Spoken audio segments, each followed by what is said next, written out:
Halo, selamat sore pemirsa. Sejumlah partai politik sudah mulai mengumumkan jagoannya untuk diusung di Pilkada serentak. Di Jakarta, DPW Partai Kebangkitan Bangsa mengusung Anies Baswedan untuk bertarung. Lalu bagaimana dengan peluang dari Ridwan Kamil? Akankah ia akan resmi diusung Partai Golkar untuk maju di Pilkada Jakarta? Dan bagaimana pula peluang Anies Baswedan dan Ridwan Kamil jika mereka dihadapkan di pemilihan Gubernur Jakarta? Kabar ini akan kami sampaikan dalam program Kabar Pemilu Kada. Berikut ini bersama Seti Sanoveni.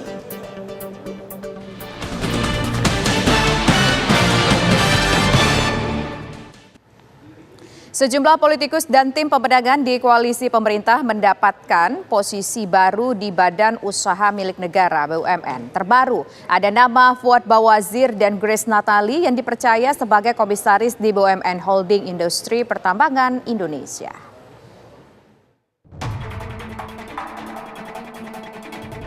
Kemenangan telak Prabowo Subianto Gibran Rakabuming Raka pada Pilpres lalu ikut dinikmati sejumlah nama yang tergabung dalam tim kampanye nasional TKN Prabowo Gibran.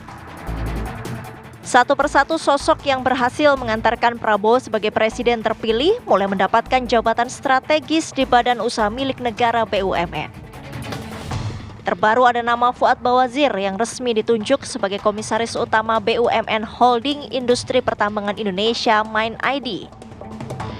Mantan Menteri Keuangan itu sebelumnya menjabat anggota Dewan Pakar TKN Prabowo Gibran. Selain itu, petinggi Partai Solidaritas Indonesia Grace Natali juga diangkat sebagai komisaris MIND ID.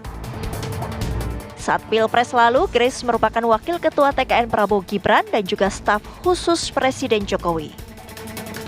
Politikus Gerindra yang menjabat wakil bendahara TKN Prabowo Gibran, Simon Aloysius Mantiri, baru-baru ini juga ditunjuk menjadi komisaris utama Pertamina menggantikan Basuki Cahayapurnama alias Ahok.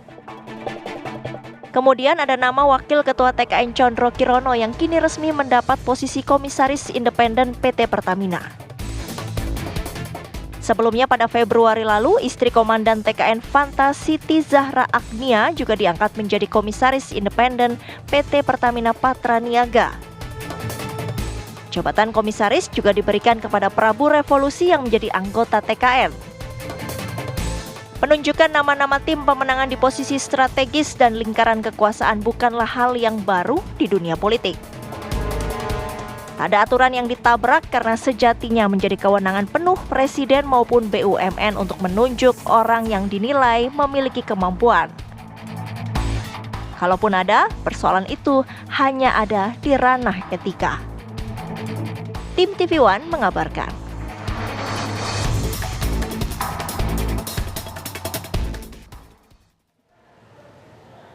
Ridwan Kamil dan Anies Baswedan digadang-gadang akan diusung untuk bertarung di pemilihan Gubernur Jakarta. Mereka memiliki kekuatan mumpuni untuk maju di Pilkada Jakarta. Selain populer, keduanya memiliki dukungan dari sejumlah partai politik. Lalu bagaimana peluang mereka?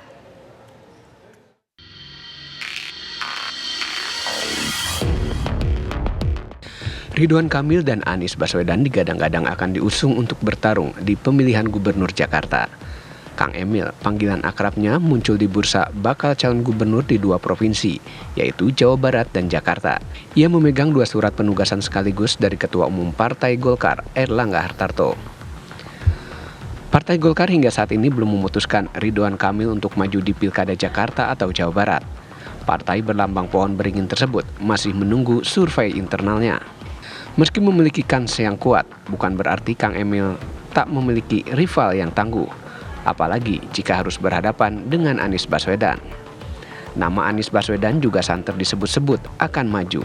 Bahkan mantan Gubernur DKI Jakarta tersebut sudah memberi sinyal untuk bertarung kembali di pemilihan Gubernur Jakarta.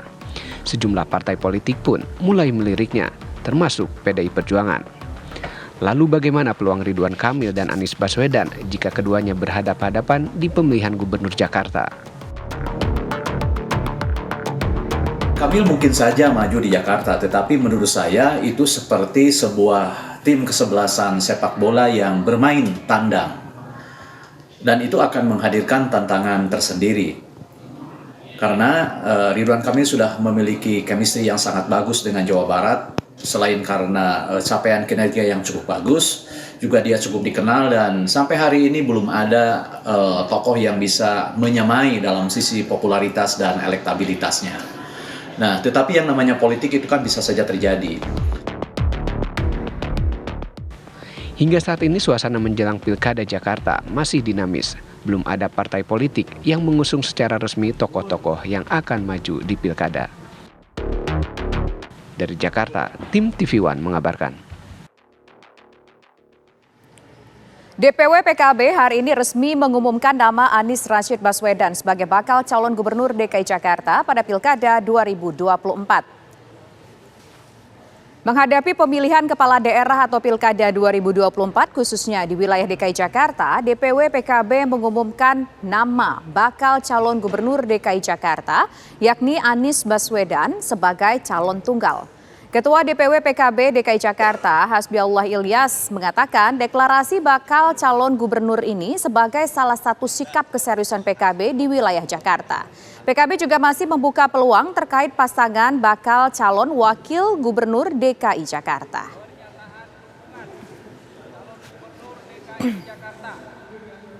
Bismillahirrahmanirrahim. Muhammad Fauzi, Sekretaris.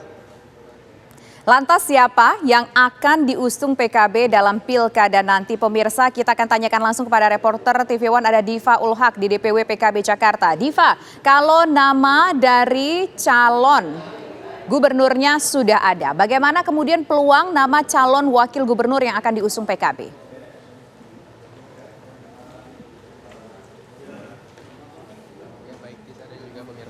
Hari ini Partai Kebangkitan Bangsa atau PKB DPW DKI Jakarta ini menggelar konferensi pers terkait persiapan langkah-langkah dan juga sikap PKB terhadap Pilkada Jakarta yang akan digelar pada bulan November 2024 mendatang. Dan tadi pada saat konferensi berlangsung ini Ketua DPW PKB Hasbiallah Ilyas ini menyebutkan bahwa bakal calon gubernur DKI Jakarta ini sudah ditentukan yakni Anies Rashid Baswedan. Lalu untuk mengetahui bagaimana informasi detailnya dan juga konfirmasi lebih lanjut, saya sudah bersama dengan Ketua DPW PKB DKI Jakarta yakni Pak Hasbiallah Ilyas. Pak, selamat sore. Sore.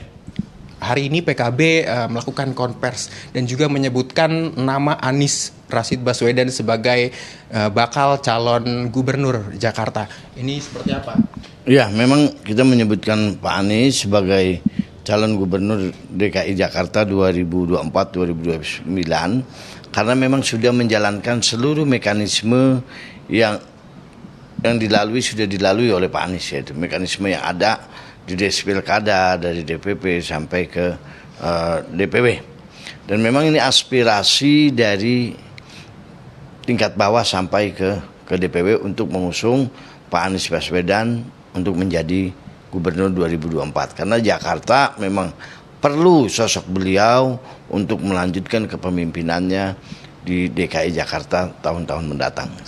Kemudian untuk nama Anies Rashid Baswedan ini sudah dikoordinasikan atau sudah disampaikan belum ke DPP PKB? Kita menjalankan Despilkada itu atas arahan seluruh DPW dan DPC se-Indonesia itu menjalankan melalui proses Despilkada yaitu UKK dan pendaftaran. Kita sudah melalui semua. Karena partai saya partai yang demokrasi, kalau memang sudah menjalankan itu dan memang sudah atas kemauan dari tingkat bawah sampai ke DPW biasanya tidak akan meleset, insya Allah. Kemudian untuk komunikasi dengan Pak Anies Rashid Baswedan sendiri ini sejauh ini sudah sampai mana? Kita sudah komunikasi dengan Pak Anies di waktu tim beliau mengambil pendaftaran, di waktu beliau mengadakan UKK, kita hadir dan terakhir kemarin mengadakan rapat Despilkada di Puncak pada waktu itu, 2 hari yang lalu, tanggal 8. Oke, untuk selanjutnya ini kapan Pak Anies ini akan dipanggil oleh DPW PKB? Besok insya Allah Pak Anies hari Kamis ya, besok kita akan panggil untuk datang ke DPW PKB DKI Jakarta mengkonsolidasikan bagaimana dengan partai-partai lain supaya kita bisa mengusung Pak Anies. Untuk formulir dan uji kelayakan sendiri ini sudah dilakukan? Sudah selesai. Kalau belum selesai tidak mungkin saya akan umumkan. Karena sudah selesai maka saya umumkan. Dan kemudian untuk alasan kenapa memilih Pak Anies Rashid Baswedan, karena memang Pak Anies ini juga berpotensi partai-partai politik lain ini mengusung Pak Anies juga. Ini PKB melihatnya seperti apa? Saya hanya melihat kinerja Pak Anies. Pada waktu beliau di DKI Jakarta banyak perubahan-perubahan terutama untuk masyarakat menengah ke bawah. Beliau sangat konsen untuk masyarakat menengah ke bawah dan rata-rata masyarakat ke bawah itu pemilih Partai Kebangkitan Bangsa. Oke, kemudian nama untuk calon gubernur sudah ada. Untuk wakilnya ini siapa yang kira-kira dilirik oleh PKB? PKB ini partai terbuka untuk siapapun silahkan mendaftar untuk menjadi wakil gubernur di PKB. Termasuk Mas Kaisang jika ingin mewujudkan apa yang beliau sampaikan di media. Artinya ini juga sudah ada komunikasi dengan partai PSI? Komunikasi informal sudah, formal belum. Rencananya kapan untuk melakukan komunikasi by formal? Nanti tim Des Pilkada yang akan mengadakan komunikasi dengan partai-partai lain. Oke, baik. Terima kasih Pak Hasbiallah. Ya Tisa dan juga pemirsa, itu tadi sedikit wawancara kami dengan Ketua DPW PKB DKI Jakarta Hasbiallah Ilyas yang mana memang mengatakan saat ini masih terbuka untuk bakal wakil Gubernur DKI Jakarta. Sementara demikian kembali ke Anda di studio. Terima kasih Diva Uhak atas laporan Anda. Pemirsa, mantan Gubernur Sumatera Utara Edi Rahmayadi mengaku tidak takut melawan menantu Presiden Joko Widodo Bobi Nasution di pemilihan Gubernur Sumatera Utara. Informasinya kami hadirkan usai jeda. Mantan Gubernur Sumatera Utara Edi Rahmayadi mengaku tidak takut melawan menantu Presiden Joko Widodo Bobi Nasution di pemilihan Gubernur Sumatera Utara. Edi Rahmayadi dan Bobi Nasution menjadi salah satu bakal calon yang akan maju dalam Pilkada Sumatera Utara.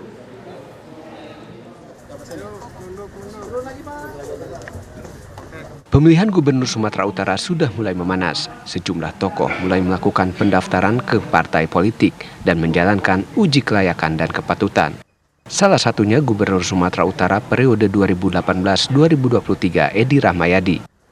Selasa kemarin, ia menjalani uji kelayakan dan kepatutan calon Gubernur Sumatera Utara di Partai Kebangkitan Bangsa. Usai menjalani uji kelayakan, Edi Rahmayadi mengaku siap kembali bertarung menduduki kursi Sumatera Utara 1 tanpa mengeluarkan uang mahar ke partai politik. Edi juga mengaku siap melawan menantu Presiden Joko Widodo, Bobi Nasution, di Pilkada Sumatera Utara. Nggak mungkin banget nih, pilkada itu nggak ada mahar-mahar politik, tapi emang ini nggak ada, Pak? Nggak ada buktinya. Tadi kan saya datang ke sini nggak bawa dompet, nggak bawa. Ya mungkin ada perjanjian untuk nanti biaya yang harus dibayarkan. Nggak ada. Sudah pasti tidak ada. Pak menegaskan sekali lagi berarti yakin akan bertarung dengan mantunya presiden ya Pak? Oh, saya sama siapapun, jangankan mantunya presiden, sama mantunya malaikat pun kamu boleh lawan. Edi Rahmayadi akan bertarung dengan sejumlah bakal calon di Pilkada Sumatera Utara November mendatang. Selain dengan Bobi Nasution, ada beberapa bakal calon yang digadang-gadang yang siap bertarung di antaranya Ketua DPD Partai Golkar Sumatera Utara yang juga mantan Wakil Gubernur Sumatera Utara Musa Rajeksa alias Ijek. Dari Jakarta, tim TV One mengabarkan. 6 kuasa hukum dari Gradasi mewakilkan 2 mahasiswa mengajukan permohonan pengujian materi Undang-Undang Pemilihan Kepala Daerah ke Mahkamah Konstitusi.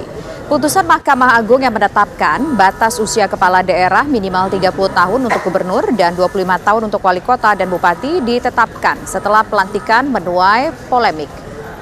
6 kuasa hukum dari Gradasi mewakilkan 2 mahasiswa yang mengajukan permohonan pengujian materi Undang-Undang Pemilihan Kepala Daerah ke Mahkamah Konstitusi. Pemohon mengharapkan kejelasan dan penafsiran dari Mahkamah Konstitusi mengenai perbedaan dalam peraturan yang dikeluarkan Mahkamah Agung dan Komisi Pemilihan Umum.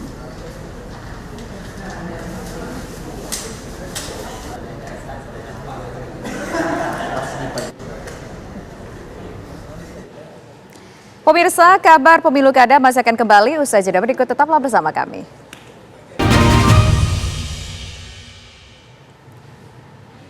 Dua kasus hukum yang tengah menjerat Sekjen PDI Perjuangan, Hasto Kristianto, dinilai mengandung unsur politis yang kental. Bahkan ada dugaan cawe-cawe dari sejumlah pihak sehingga menjurus upaya kriminalisasi.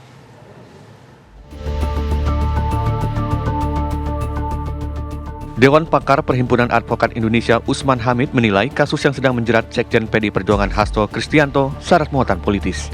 Menurutnya ada upaya pembungkaman kepada partai politik yang bertentangan dengan sikap pemerintah. Nah, dalam kasus itulah pemeriksaan terhadap Sekjen PDIP, pemeriksaan di kepolisian maupun di KPK berada. Sehingga sulit untuk menyangkal bahwa proses pemeriksaan Sekjen PDIP di kepolisian dan di KPK mengandung unsur politis. Karena dinamika koalisi pemerintah. Kita tahu bahwa Sekjen PDIP adalah sekjen dari partai yang pernah menjadi bagian dari pemerintah dan belakangan mengambil sikap-sikap yang sangat bertentangan dengan pemerintah. Kuasa hukum Hasto, Roni Talapesi, menyebut ada upaya cawe-cawe dari pemerintah yang menjurus kepada upaya kriminalisasi. Ini melanggar KUHAP, karena di KUHAP sudah mengatur jelas bahwa seorang saksi perlu didampingi oleh pengacara. Supaya apa? Supaya tidak ada lagi namanya praktek-praktek yang saya sebut malpraktek hukum atau kriminalisasi. Orang dijebak, dipaksa untuk ini, mengaku, dipaksa untuk menerangkan barang bukti yang tidak sesuai dengan undang-undang. Sekjen PDI Perjuangan Hasto Kristianto saat ini tengah berhadapan dengan dua lembaga hukum, yaitu Kepolisian dan Komisi Pemberantasan Korupsi (KPK). Hasto telah diperiksa kepolisian dalam kasus dugaan berita bohong dan pemeriksaan dalam kasus buronan KPK Harun Masiku. Dari Jakarta, Yoga Kuspratomo, TV One mengabarkan.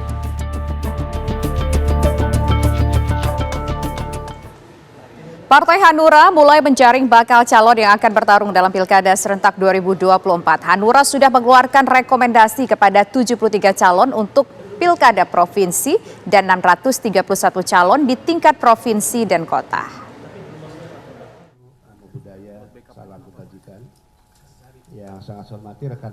Partai Hanura mengungkapkan hingga saat ini terdapat 73 calon gubernur dan calon wakil gubernur yang sudah menerima rekomendasi dari partai untuk maju di Pilkada mendatang.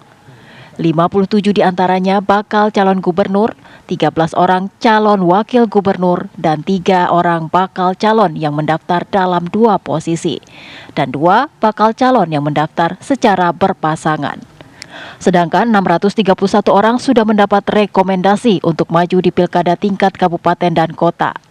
Semua bakal calon dimintai melengkapi syarat minimal dukungan partai politik. Bakal calon yang telah menerima rekomendasi selanjutnya diberi kesempatan selama 1 bulan untuk menggenapi syarat minimal dukungan partai politik atau gabungan partai politik. Tentu disesuaikan dengan jumlah kursi di masing-masing DPRD baik provinsi maupun kabupaten kota. 20% dari jumlah kursi yang tersedia. DPP melalui TPPP Pusat, DPD dan DPC secara proaktif melakukan koordinasi, pendampingan, dan monitoring agar bakal calon tersebut mendapatkan koalisi minimal 20% dari kursi yang tersedia atau 25% suara.